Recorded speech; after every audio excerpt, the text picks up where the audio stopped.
Como sempre, de início, eu quero apresentar o meu cumprimento, sempre muito fraterno, e agradecido a todos os queridos irmãos que aqui se encontram para amavelmente refletirmos sobre essa data tão maravilhosa que é o Natal de Jesus.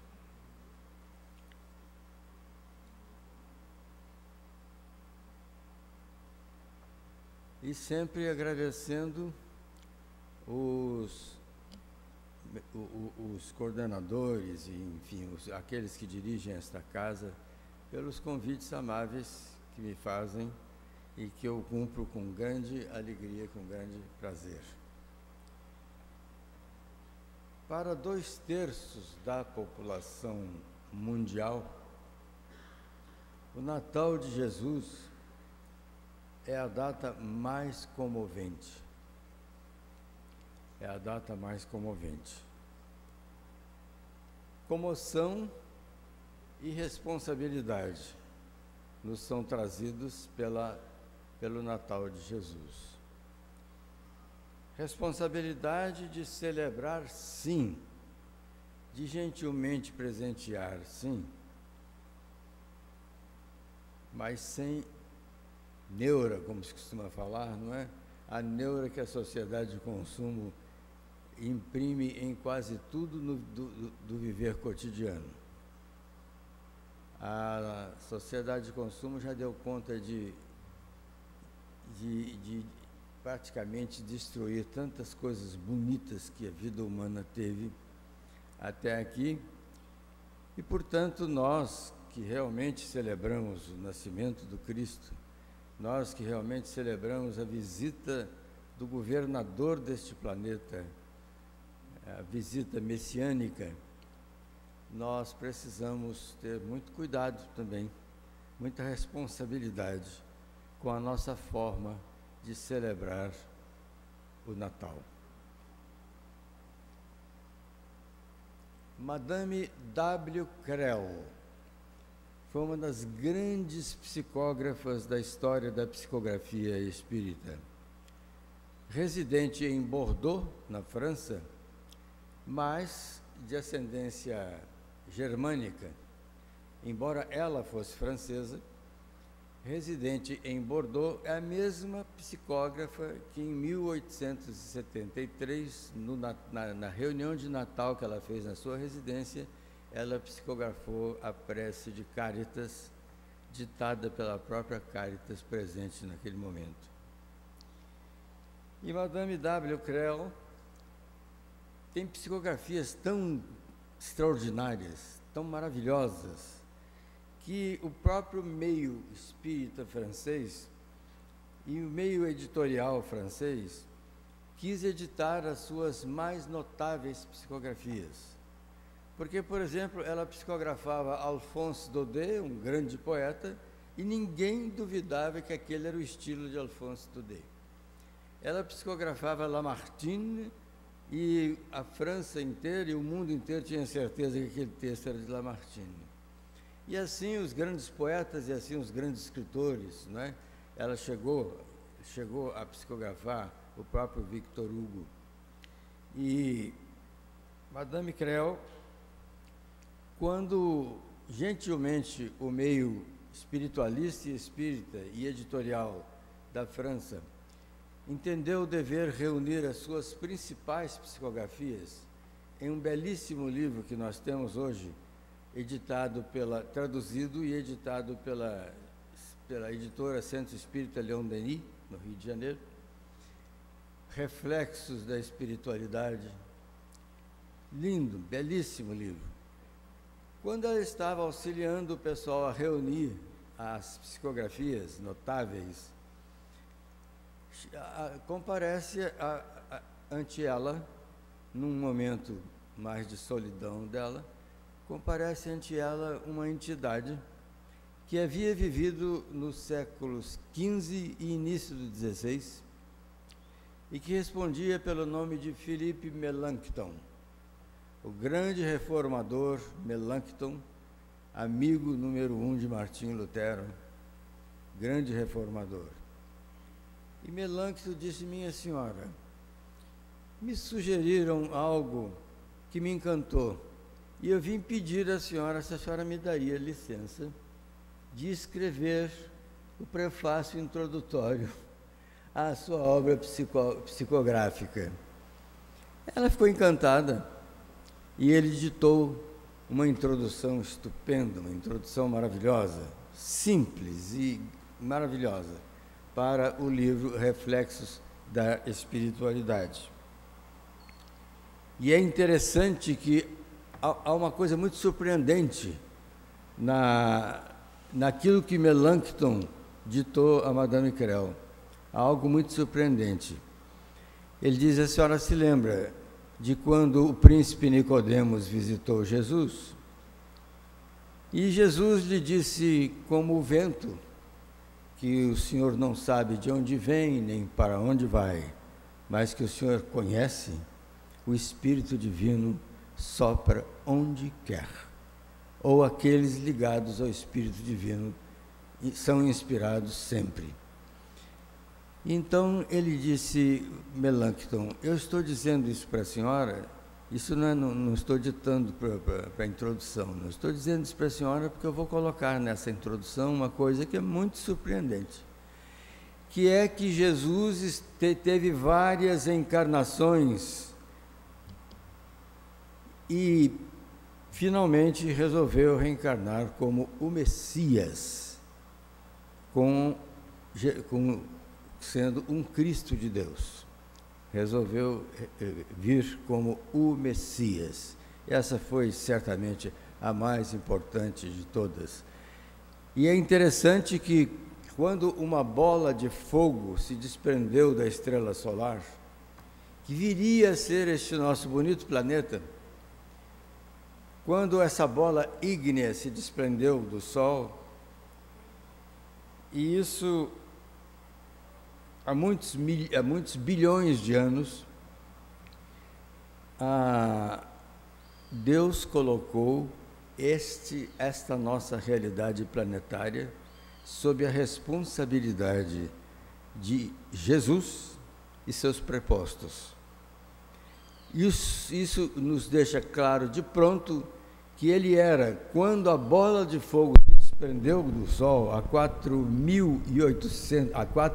bilhões e 800 milhões de anos, ele já era espírito perfeitíssimo, porque senão um planeta não seria colocado sob o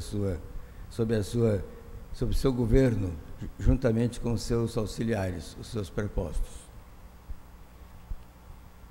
Então, diz Melancton na sua introdução, as vindas e a vinda do Mestre Jesus.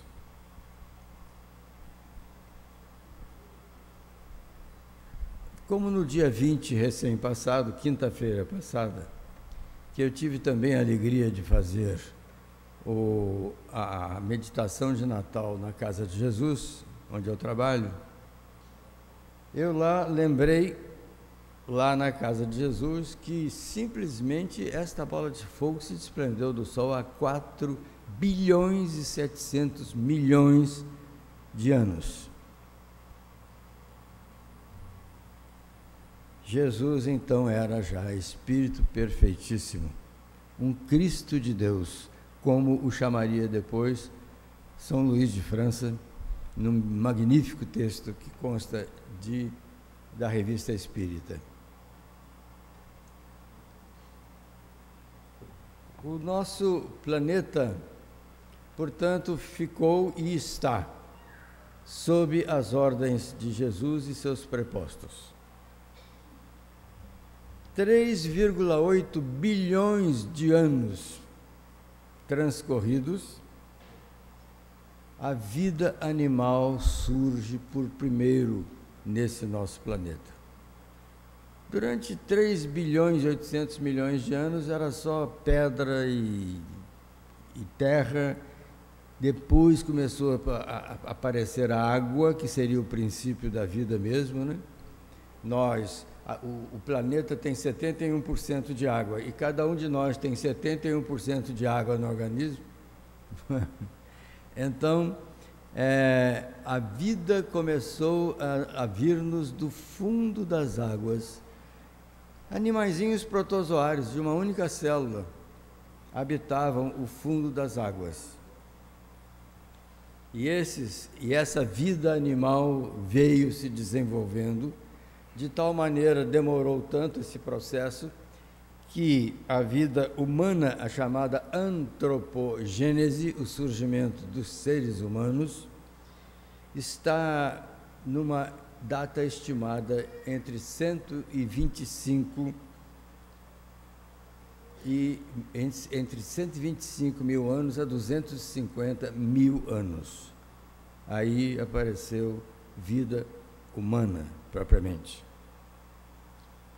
Então, com a devida licença de todos os presentes, eu queria muito celebrar o nosso Natal de Jesus, mas antes queria ter licença de vocês todos para dedicar essas minhas modestas reflexões a 3 mulheres extraordinárias que me foi dado conhecer.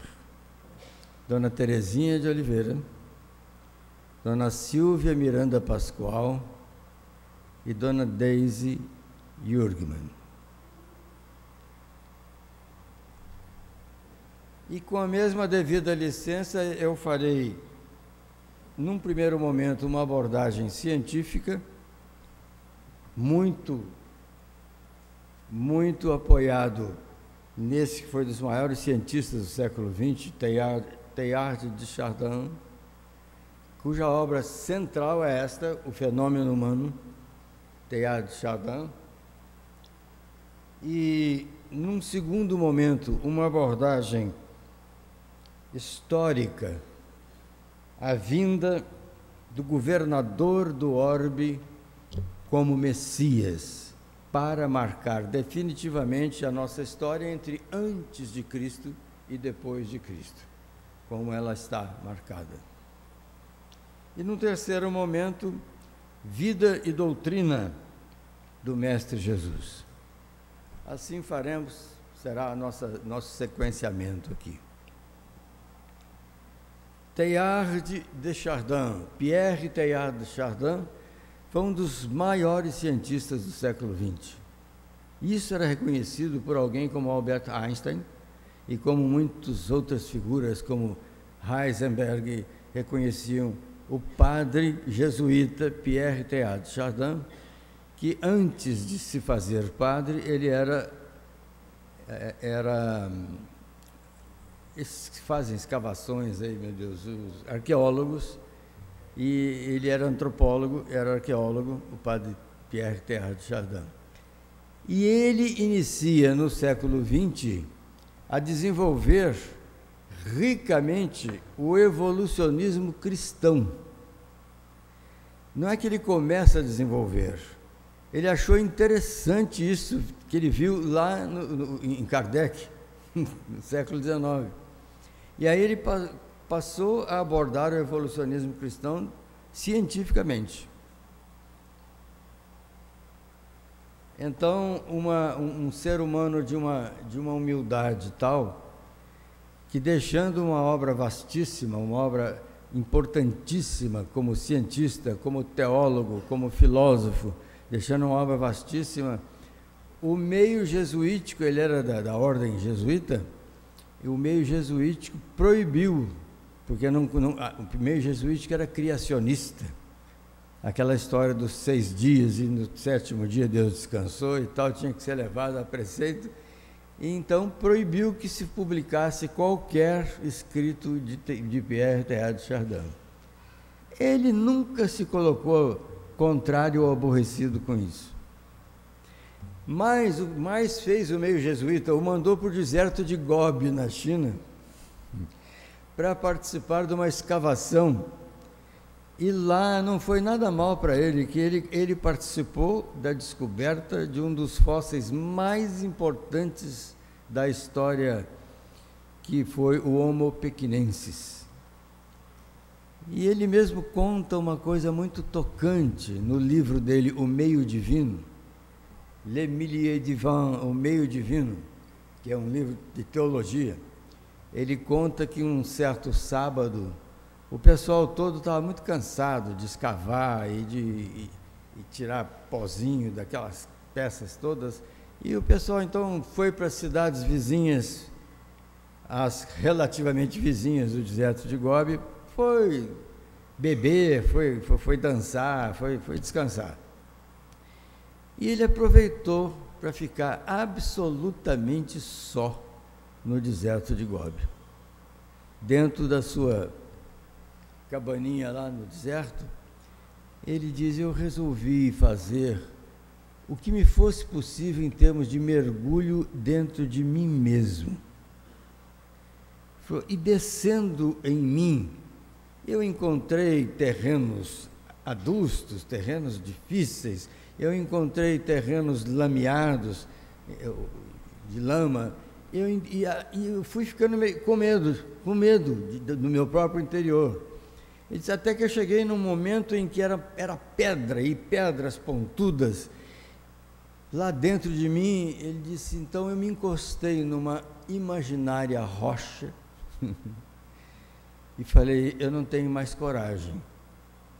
Ele disse, foi aí que eu ouvi nitidamente uma voz que disse, não temas, meu filho, sou eu.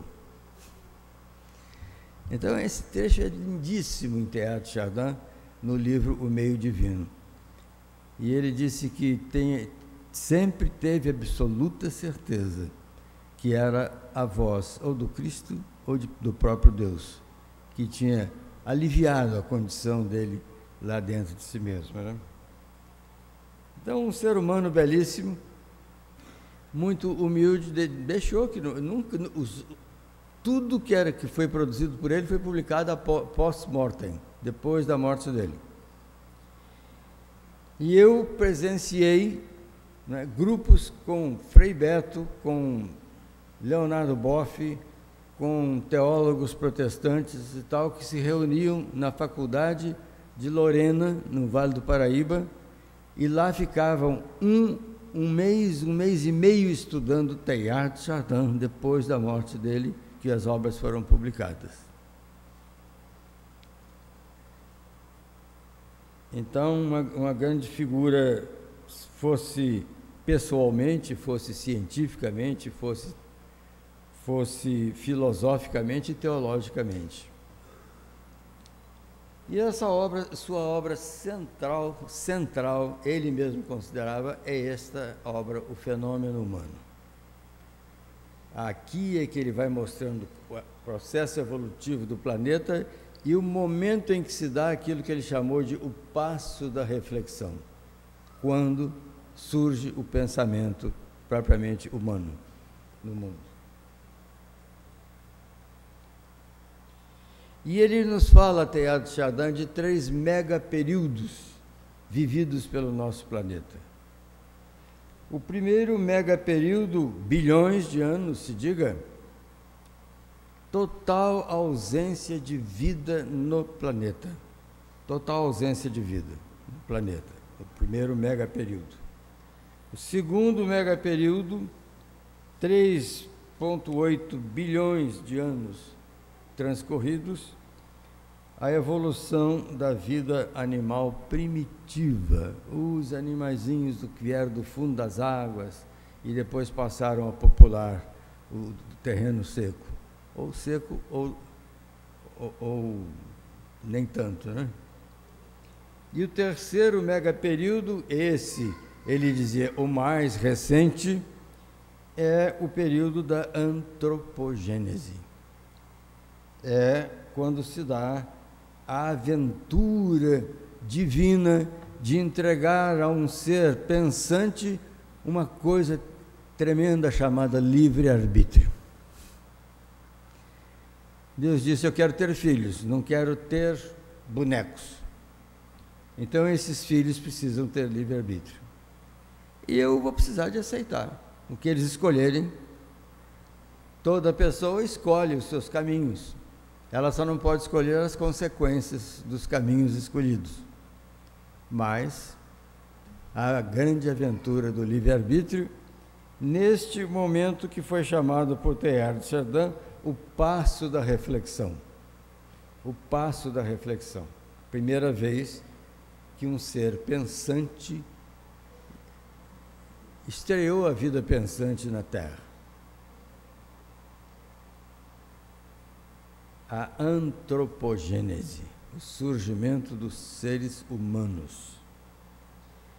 E São Luís de França, que eu citei agora há pouco, viveu no século XIII da nossa era, mas o grande brilho de São Luís de França foi no século XIX, trabalhando como mentor de Kardec e possibilitando textos extraordinários para o livro O Evangelho segundo o Espiritismo e para outras obras do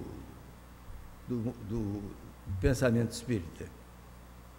São Luís de França escreve um monumental texto que está na revista Espírita, se eu não erro, o ano de 1868, ele diz: o universo é infinito e grandemente habitado. Então é preciso que nós tenhamos claro que há os Cristos de Deus e que Jesus, o Cristo, é o nosso Cristo, é o Cristo encarregado da terra e de nós.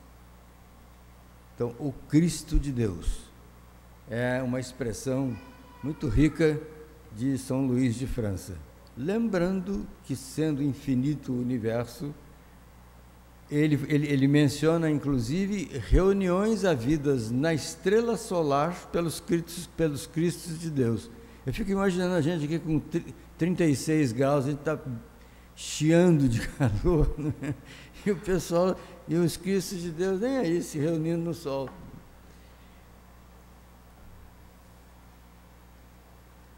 Então dá-se o Cristo de Deus, se a entendermos bem o que Melanchthon quis dizer. Por exemplo, eu quando li o Bhagavad Gita, Gita é canção, Bhagavad é sublime canção, e o livro é sublime mesmo, sobretudo na tradução do tcheco que viveu no Rio Grande do Sul, Francisco Valdomiro Lorentz. A tradução dele é magnífica. Ele traduziu o Bhagavad Gita do sânscrito, e ele era lavoureiro e dava aula para criancinha, lá no Rio Grande do Sul. E ele manda para a editora Cultrix uma proposta, a tradução do Bhagavad Gita, e o pessoal ficou, pior do que cair das nuvens, é quase cair da cadeira, né? O pessoal quase caiu das cadeiras lá quando leu a tradução de Francisco Valdomiro Lorentz. E aí eles foram lá no Rio Grande do Sul para conhecer. Aquele jeitinho de caipira, vestido de caipira, muito, muito simples, muito humilde.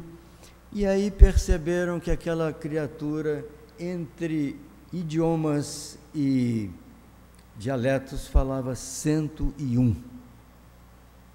Entre idiomas e dialetos. E um líder espírita, sobrenome Pinheiro, mas a minha pré-adolescência não vai deixar lembrar o primeiro nome dele.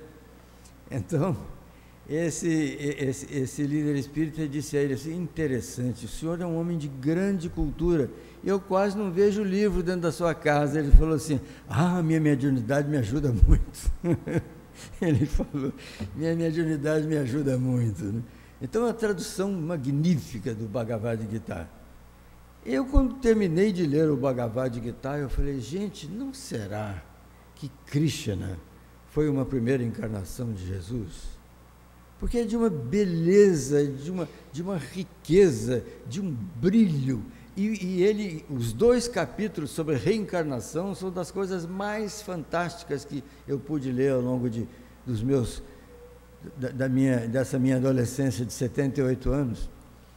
Eu fiquei assim, parado, quando terminei de ler os 2 capítulos sobre reencarnação. Então, isso aí, depois cai em mim, porque é a coisa um pouco mais difícil, a gente cair em si de vez em quando. caiu em mim. Falei, isso não interessa nada. Quem ou quantas vezes terá vindo o Mestre Jesus ao mundo? Interessa que o Messias veio, não é, num tempo determinado, criar uma divisão entre antes de Cristo e depois de Cristo. Então, a encarnação messiânica, eu tenho certeza que todos aqui conhecem essa história, mas eu tive vontade de contá-la para a gente rememorar essa coisa linda que é a trajetória do Cristo. A encarnação messiânica abalou o mundo, e abalou para sempre. Por isso que eu dizia antes de Cristo, depois de Cristo, assim que a história é mencionada. Mas abalou por sua riqueza, abalou pela sua nobreza de estirpe, abalou por sua importância político-social. Por nada disso todos nós sabemos. Ele não abalou por nada dessas coisas, como todos nós sabemos bem. Nasceu em um canto muito pobre do mundo, de família bem pobre também, e como sabemos, o anjo Gabriel, Maria foi dada em casamento a José aos 15 anos de idade. Ela tinha 15 anos. José teria por volta de 33 a 35 anos. E há um hábito dessa época, e não só dessa época, porque 7 séculos depois o profeta Maomé faria a mesma coisa. José esperou Maria amadurecer um tanto. Não teve vida conjugal com ela. Estavam casados, mas não tiveram vida conjugal em termos sexuais. Então, transcorridos 6 meses de casada, Maria, ela entra uma entidade esbanjando luz no aposento dela, e ela se assusta muito, ela fica muito confusa, e essa entidade era o anjo Gabriel. E o anjo Gabriel disse a ela: não temas, Maria, porque achaste graça diante de Deus. Achaste graça diante de Deus. Teu ventre conceberá uma criança e darás à luz esse filho. E ela disse: mas como pode ser isto, nobre criatura, se eu não conheço o homem? E ele disse: não se preocupe, tudo será pela grandeza do poder divino. Tudo será pela grandeza do poder divino.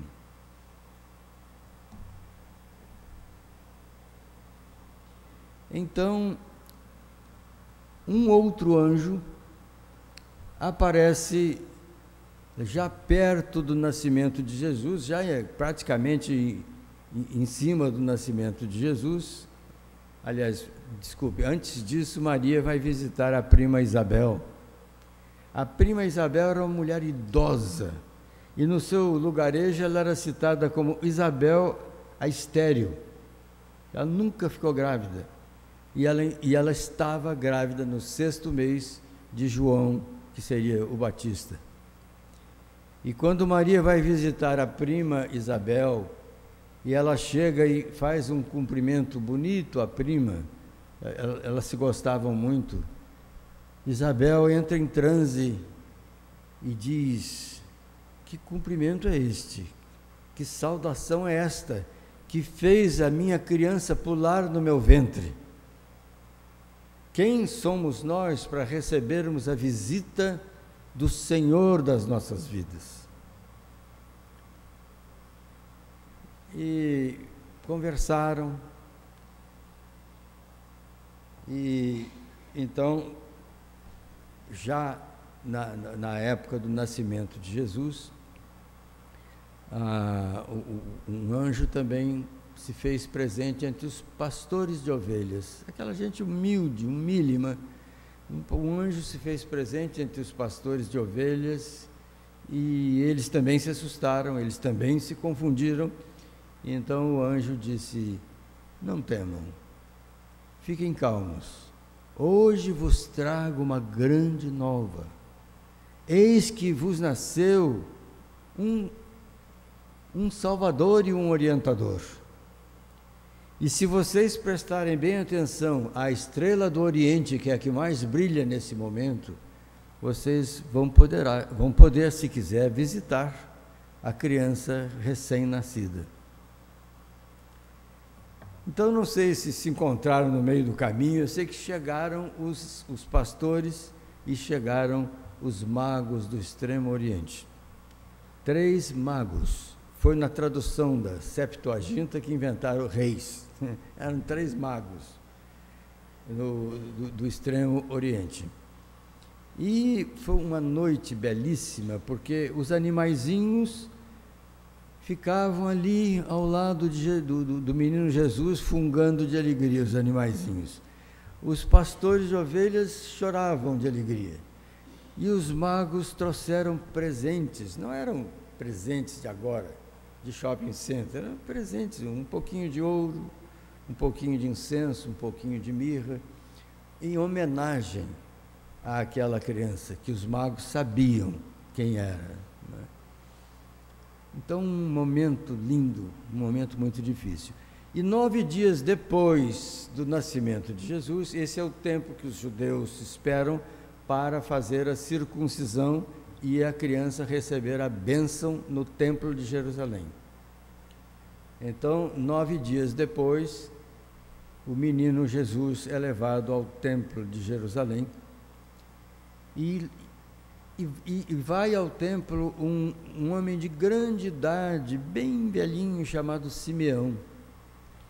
E Simeão, quando olha aquela criança, ele levanta os olhos para o céu, levanta o rosto e diz: Senhor, despede em paz esse teu servo, porque cumpriste a tua promessa. No meu sonho me disseste que eu não partiria deste mundo sem ver aquele que seria a orientação de todas as nossas vidas.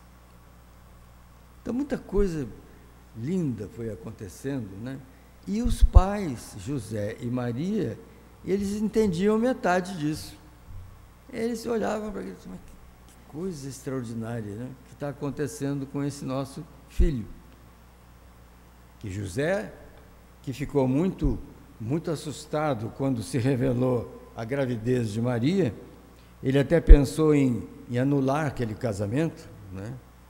E pensou com grandeza de coração, para que Maria não ficasse mal vista por ele, em razão dele, por culpa dele.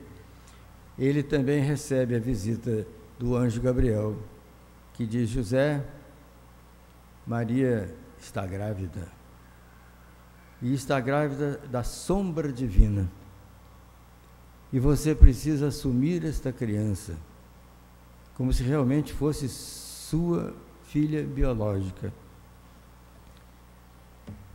E José assume de uma maneira extraordinária, maravilhosa.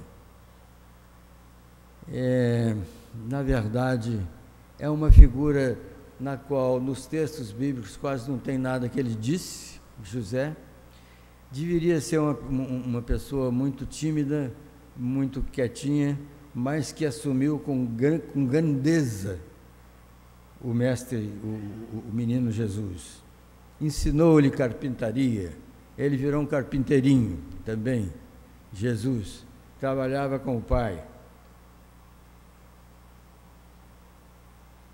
E ele e o primo João, depois, que seria o Batista, marcaram o mundo com a sua fé e com seus ensinamentos. Esse menininho, o menino Jesus, aos 12 anos de idade, sabemos todos, discutia em pé de igualdade com os doutores da lei no templo de Jerusalém. E os próprios doutores da lei ficavam entre si perguntando: como é que pode isso? Nunca vimos isso, não é? Uma criança de 12 anos que discute conosco em pé de igualdade e com grande sabedoria. Mas vivia a vida de carpinteirinho.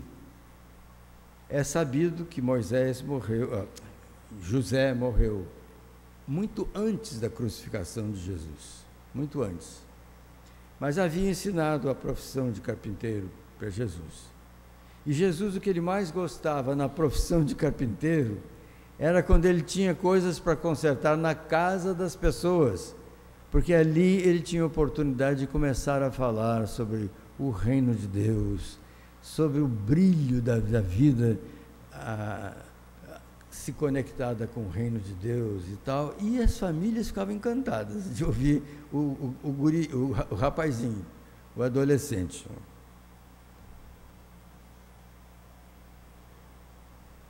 Karen Armstrong é uma grande escritora de história das religiões. Karen Armstrong. E ela tem, num dos seus livros, Karen Armstrong diz: primeiro Jesus ficou conhecido em Nazaré como um notável curador, como um notável curandeiro, porque no norte da Palestina havia vários curandeiros, bons, mas ótimos, como aquele jovenzinho, não havia nenhum. Ele primeiro ficou conhecido como notável curandeiro, notável curador. E aí acontece, e essa coisa é lindamente narrada pelo evangelista Lucas. O evangelista Lucas diz que Simão Pedro e seus colegas de pescaria haviam passado uma noite inteira jogando as tarrafas no lago de Genezaré, também chamado Mar da Galileia.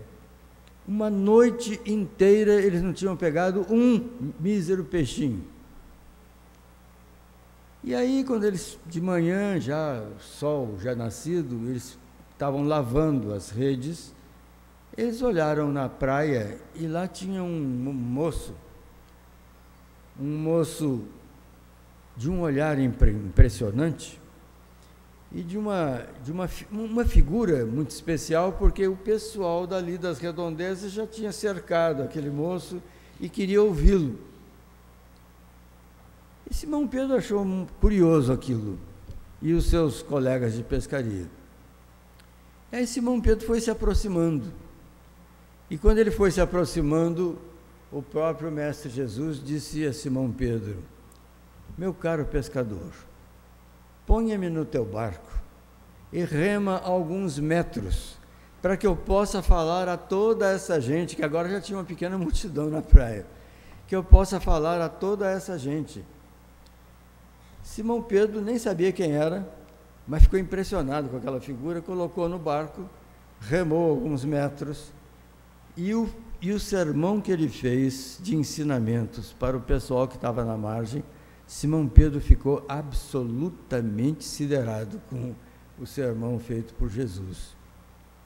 Terminado o sermão, Jesus disse: meu caro pescador, vamos agora para águas profundas, jogar as redes. Ele disse: mestre, nós ficamos aqui a noite inteira, eu e os meus colegas de trabalho, ficamos aqui a noite inteira jogando as tarrafas, jogando as redes, não pegamos um único peixe. Aí parou Simão Pedro e disse, assim é narrado por Lucas: mas a sua voz tem alguma coisa diferente, eu vou fazer o que o senhor está me convidando. Foram para águas profundas, e lá em águas profundas, jogavam as tarrafas e pegavam tanto peixe que ameaçava adernar o barco. Então Simão gritou para os colegas também vieram, encheram-se barcos de peixe, que os barcos ficavam até meio cambaios, de tanto peixe. Quando voltaram para a beira da praia, Simão Pedro colocou-se ajoelhado aos pés de Jesus e disse: Rabi, afasta-te de mim, porque eu não sou nada além de um mísero pecador. E Jesus disse: fique tranquilo, Simão, chamou pelo nome. Fique tranquilo, Simão. Hei de fazer de você um pescador de almas. Um pescador de almas. E ali começava o grande ministério de Jesus, o grande magistério também, né, de ensinamentos de Jesus.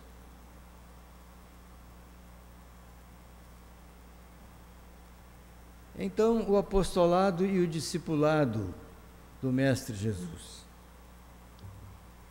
Os apóstolos pediram a Jesus, agora o chamavam de mestre. Mestre, ensina-nos a orar. João, o Batista, ensinou seus discípulos a orar. Queremos aprender. E Jesus, depois de dizer, olha, o ideal é que estando sozinhos, entrem nos próprios quartos e em segredo falem com aquele que em segredo os ouvirá e tal. Porém, vou lhes dizer o que devem pedir.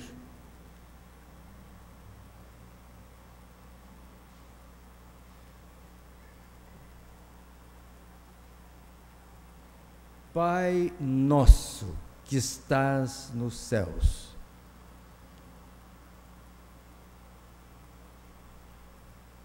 Começou assim a oração, prosseguiu como nós a conhecemos, o Pai Nosso. Santificado seja o vosso nome, venha a nós o vosso reino e seja feita a vossa vontade, assim na terra como nos céus. E por aí foi. Então, um teólogo suíço, de nome Karl Barth, ele tem um livro intitulado O Pai Nosso, no qual livro ele mostra as grandes surpresas que havia na prece ensinada por Jesus. Porque ele diz, Pai nosso que estás nos céus. Esse nosso tinha uma força imensa, porque ele estava chamando os apóstolos para seus irmãos, chamando os discípulos para seus irmãos. Pai nosso que estás nos céus, santificado seja o vosso nome. Nós não vamos santificar, nós, pobres humanos, não vamos santificar Deus, só o que faltava. Mas que nós sempre consideremos santificado o nome de Deus. Seja feita a vossa vontade, assim na terra como nos céus. Porque muitas vezes pedimos empenhadamente, sinceramente, o que não devemos receber.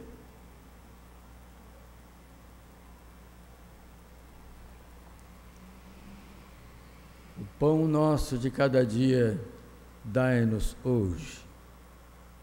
E Karl Barth diz, é tão pouco que se pensa quando se ouve tanto.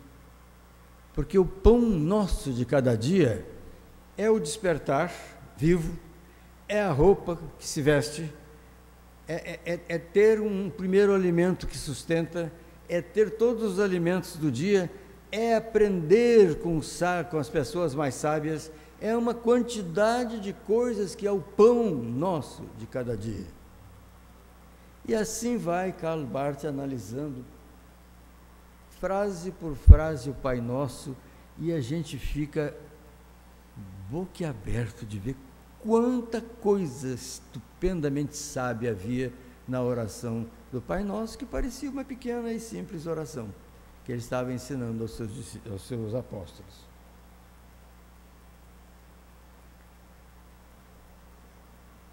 E o evangelista Lucas também nos põe a par. Eu gosto muito de citar o evangelista Lucas, porque, embora o evangelho considerado pelos exegetas o mais completo seja o de Mateus, o mais completo, mas o evangelista Lucas, ele tem um carinho, porque ele não conheceu Jesus, ele não ouviu a voz de Jesus, ele nunca participou de um ensinamento de Jesus, ele morava em Antioquia, Hoje é parte da Turquia, mas era parte do reino Seleucida. Quando morreu Alexandre Magno, deixou aquela parte, ficou com com o imperador Seleuco. E o imperador Seleuco era apaixonado pela cultura grega, pela língua grega, pela arte grega, pela filosofia grega, então eram gregos. O evangelista Lucas era grego.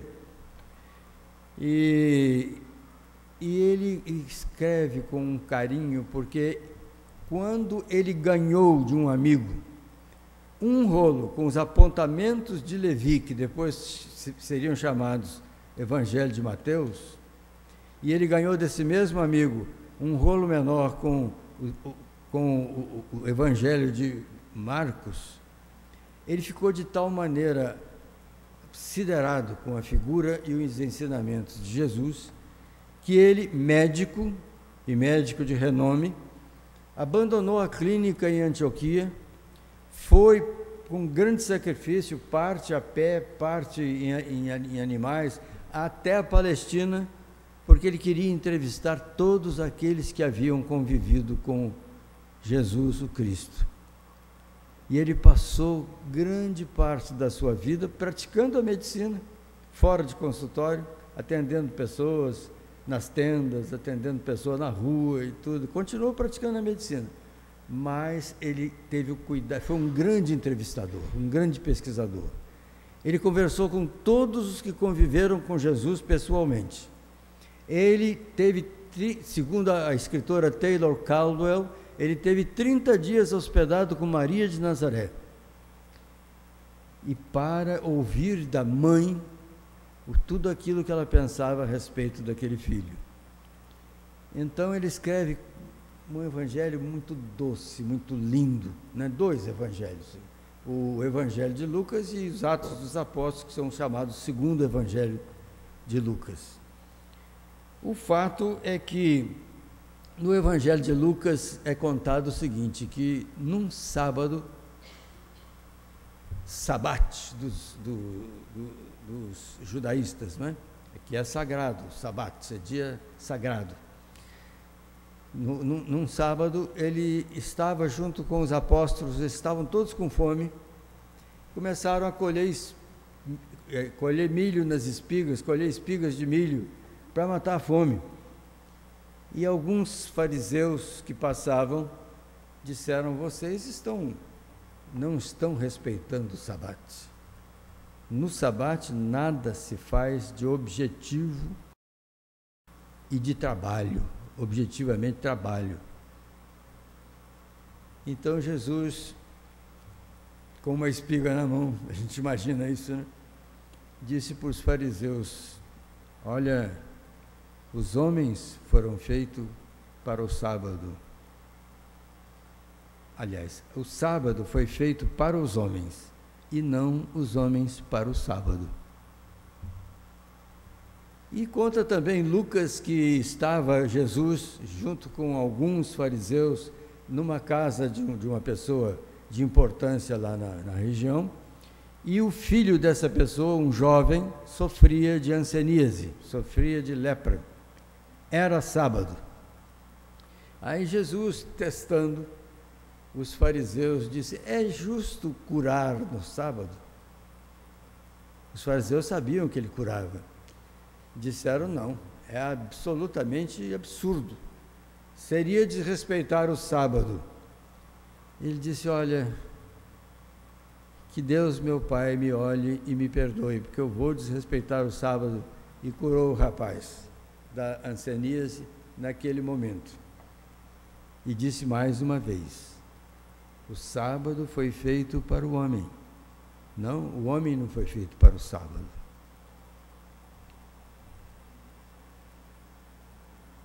Já Mateus encantou quase que o mundo todo com o Sermão do Monte.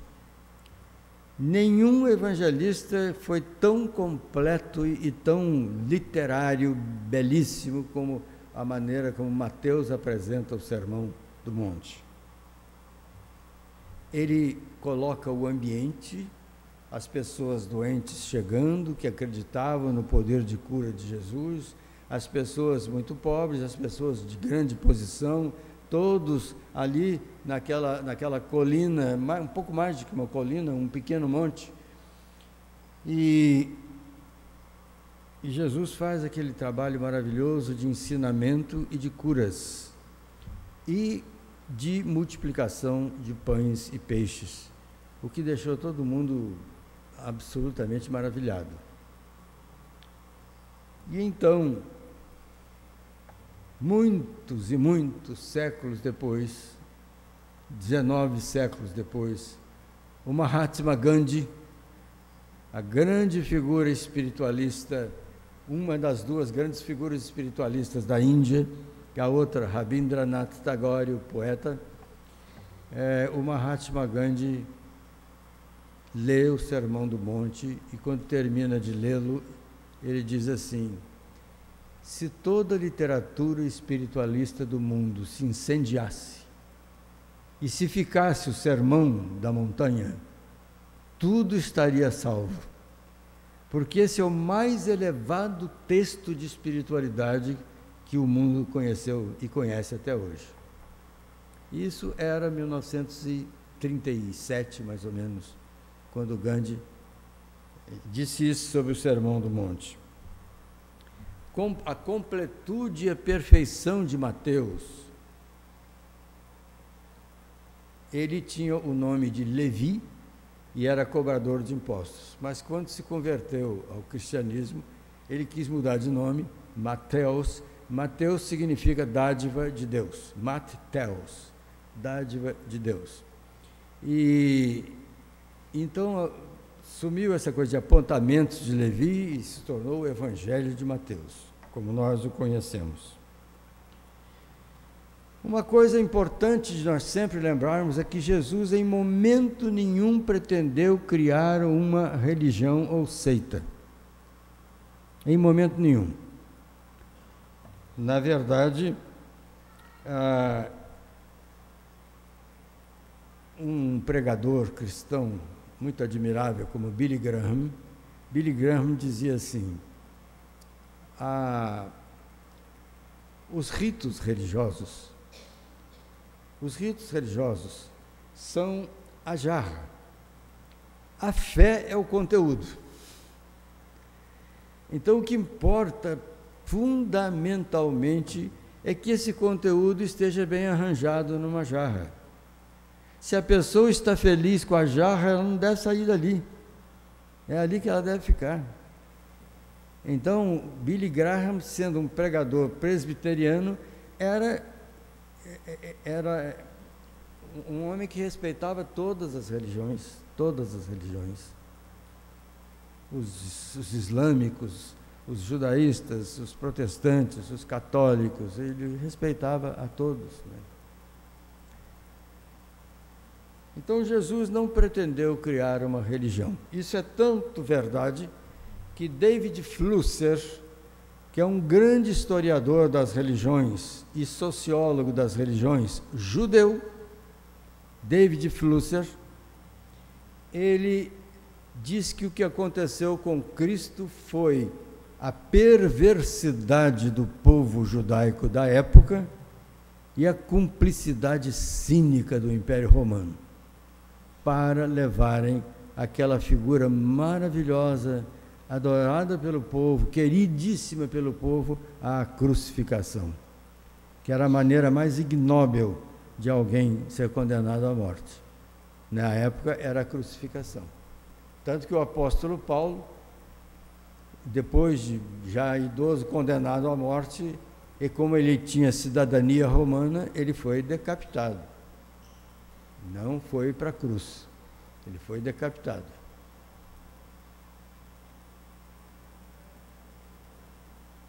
E das coisas mais encantadoras na narrativa de Mateus, na narrativa de Lucas, é a ressurreição de Jesus. É a ressurreição de Jesus. Madalena, que foi uma grande apóstola de Jesus, toda essa história que se inventou sobre uma ex-prostituta, Maria de Magdala, que se converteu, foi convertida pelas palavras de Jesus, isso aí hoje não é historicamente aceito. Aliás, tem um livro muito bonito escrito por um jornalista. Ele pesquisou a beça e escreveu um livro que se chama #Madalena Sem Filtro. E ali, de fato, o jornalista pesquisou tão maravilhosamente que a gente fica conhecendo Madalena como a grande apóstola de Jesus, que não era assim chamada porque era mulher. E que foi a primeira pessoa que se encontrou com o anjo, que anunciou a ressurreição de Jesus, e em seguida se encontrou com o próprio Jesus perto do túmulo. Mas quem que ia acreditar numa mulher? Não acreditaram os apóstolos, não acreditaram os discípulos, não acreditaram os homens, não acreditaram. Aí então Cristo foi ter com eles numa sala fechada, cuja porta estava fechada, e Jesus entra e tem uma longa conversa com eles. Até que tem aquele famoso encontro com Tomé, que também não queria acreditar que era Jesus, e quis apertar as feridas de Jesus. E uma das narrativas mais bonitas é quando discípulos estão indo para Emaús, e era o cair da tarde, já não estava muito claro, e eles não perceberam que tinha mais uma pessoa indo com eles. E eles ficaram encantados com o que essa pessoa falava, mas não estavam identificando, não. Quando chegaram lá na pousada em Emaús, eles viram que era o próprio Jesus, que tinha feito a caminhada com eles para ter oportunidade de conversar sobre a ressurreição, sobre a vida que permanece depois da vida. Pois bem, eu já estou me estendendo muito, é que esse assunto me apaixona mesmo, já estou me estendendo muito, mas eu queria mostrar a vocês um texto que agradou muito ao mundo cristão quando ele foi publicado numa revista chamada O Cenáculo, que é uma revista presbiteriana, de um norte-americano de nome James Tilden Browning. James Tilden Browning. E James Tilden Browning escreve o seguinte texto, é um teólogo: quero apresentar-lhes um amigo muito querido, ao qual eu devo demais. Materialmente, ele nada tinha de importante, nada tinha de importante.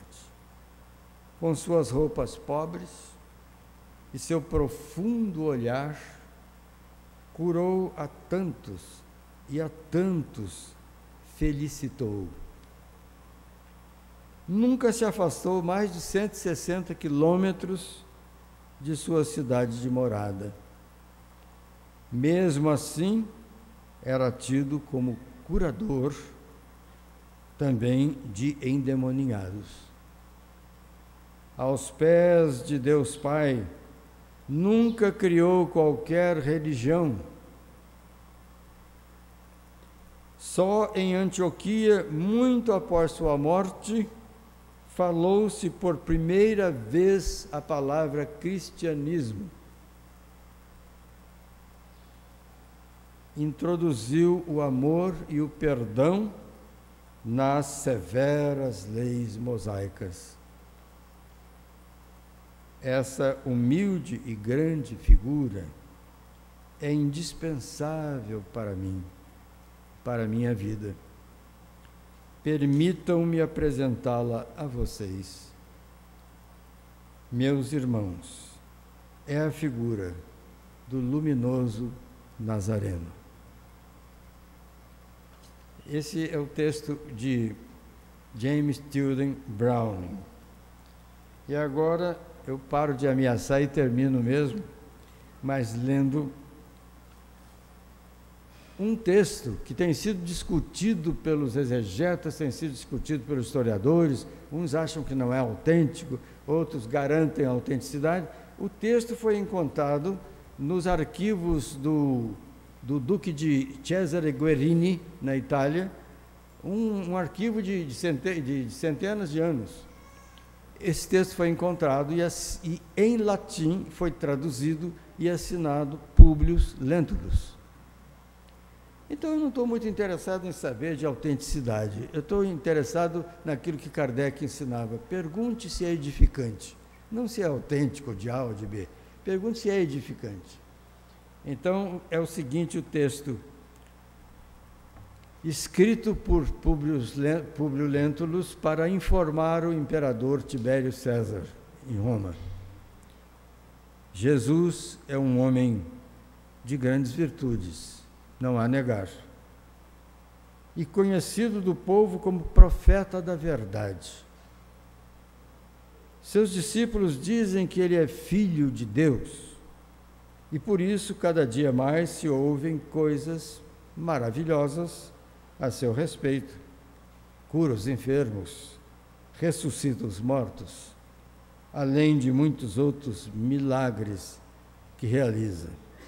Essa palavra milagre vem de uma expressão latina linda, admirabilia, o que é muito admirável.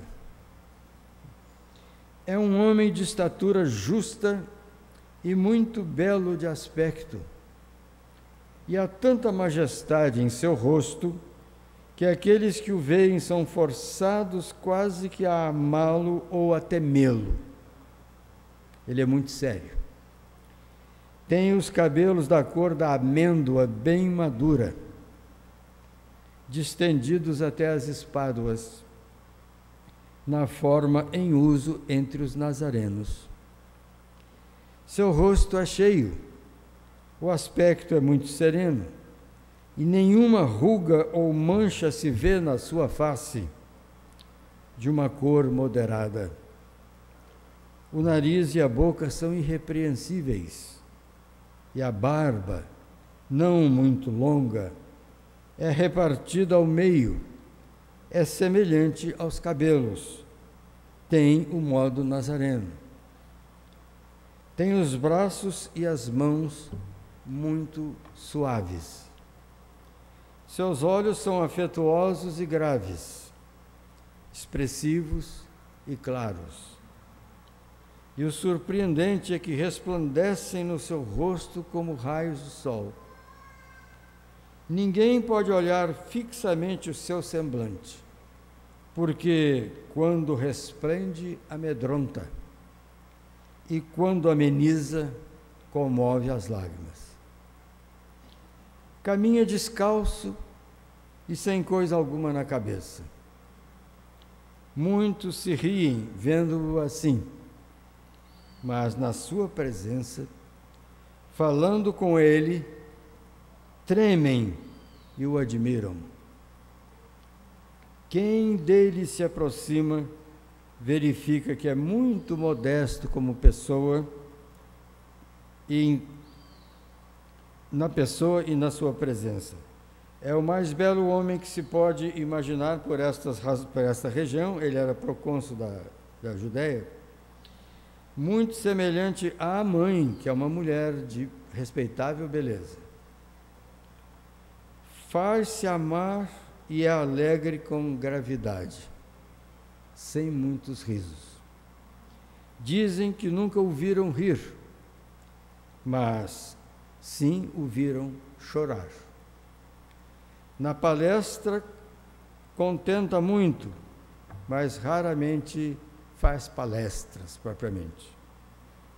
Afirmam que jamais alguém falou como esse homem por estas redondezas. É admirado por toda a cidade de Jerusalém. Ele que sabe todas as ciências e nunca estudou nada, nunca esteve em escola.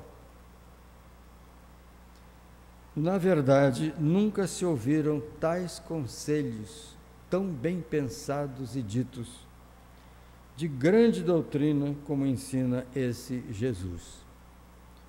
Se a majestade tua, ó Tibério César, vê-lo, como no aviso passado, deseja vê-lo, como no aviso passado escreveste, dá-me ordens e procurarei mandá-lo o mais depressa possível à tua presença. À tua obediência estou prontíssimo, aquilo que tua majestade ordenar será cumprido. Públio Lentulus.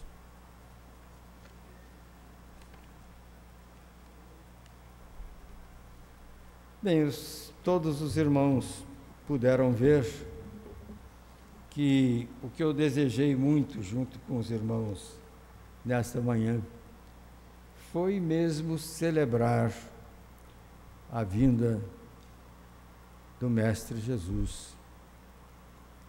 No meu modo, muito simples, mas assim, meu modo de celebrar, juntamente com todos aqui presentes, todos os presentes, o Natal de Jesus.